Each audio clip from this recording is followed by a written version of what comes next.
Hey everyone, happy Sunday and welcome to a short and very unusual Sunday episode here. Unusual in that I don't usually do episodes on Sundays, try and take them off, but I gotta get these cars going. So anyway, pretty much I came in today to drive these two cars. So look for a video on this one on its first road test. Since I'm already talking about this one, let me go ahead and talk about this, even though this is the second one that I drove today of these two cars.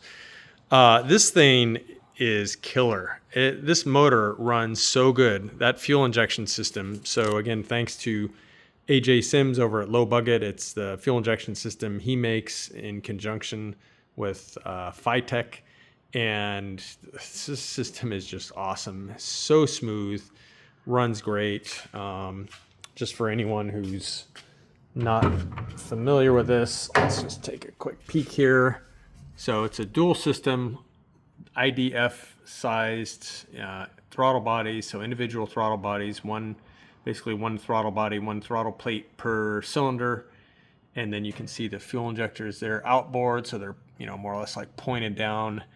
The manifolds, that thing over there is the intake air control or idle air control valve, which meters air out to all four cylinders, and that's how your idle is controlled. Unlike a traditional carbureted car where you control the idle speed by basically how much you have the butterflies cracked open, on this system you barely crack open the butterflies. Basically you just want to prevent them from going like metal on metal when they're closed, so crack them open minimum, and then that thing takes care of the rest. And that's how it's able to adjust the idle speed. That and a combination of that thing, otherwise known as the distributor. So it in real time advances and retards the timing also to help control idle speed. So super smooth on this thing. And not just at idle, but running. So AJ put in a base map based on his data on kind of similar engines, and he got pretty damn close because this thing runs really good. Very super smooth. Took it around my little test drive here, my sort of short track that I take it on, which is this particular one. I didn't go on my shortest one. I went on my second shortest one, and it's probably like a mile and a half, maybe, give or take. Anyway, no, but it did great. Total pleasure to drive. The car goes down the road straight, brakes feel great, engine feels great, transmission feels great. Just everything about this car is great. So not to like toot our own horn, but yeah, we're pretty proud of this thing. This thing is coming out amazing. But anyway, yeah, so got it on its first road test here, and very, very pleased with what I've seen and experienced so far. Other very minor thing is I just went and popped the windshield wipers on today, so really starting to look like a complete car here. His rear view mirror did come today. What did I do with that? Oh, it's over here. Actually, this came yesterday. So his rear view mirror came. So yes, somebody does make a 1 year only 68 bus mirror, and this is it. Looks super nice. So that came in. So that's going on soon.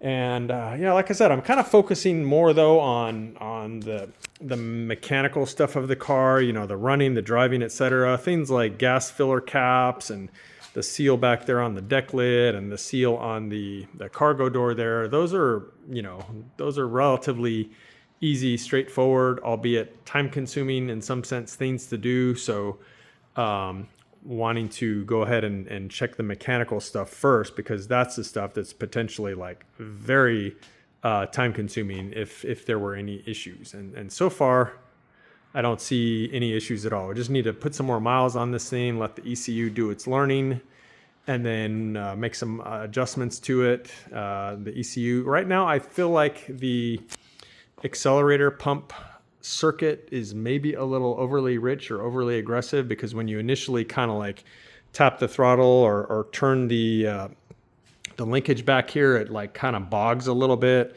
And then if you give it a couple more little gooses, it kind of cleans out and picks up. So yeah, there's going to be some little stuff like that, fine tuning accelerator pump circuits and so on and so forth. But yeah, so that, and then the other big thing, which I need to do soon, is go ahead and have the fellow Leo at my neighbor's shop, who has all the equipment for doing the air conditioner system. So go ahead and have him do all that stuff. They pull a vacuum on the system and do I don't know what, and then charge the system and then let it run and all that. So yeah, I'll probably go ahead and try and do that very soon.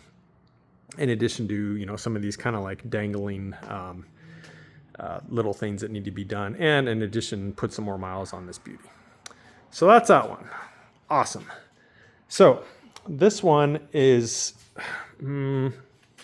that close, maybe, whatever that means, but it's not 100% yet. So here, let's just pop this open. So I took it on the same drive that I took it on the other day.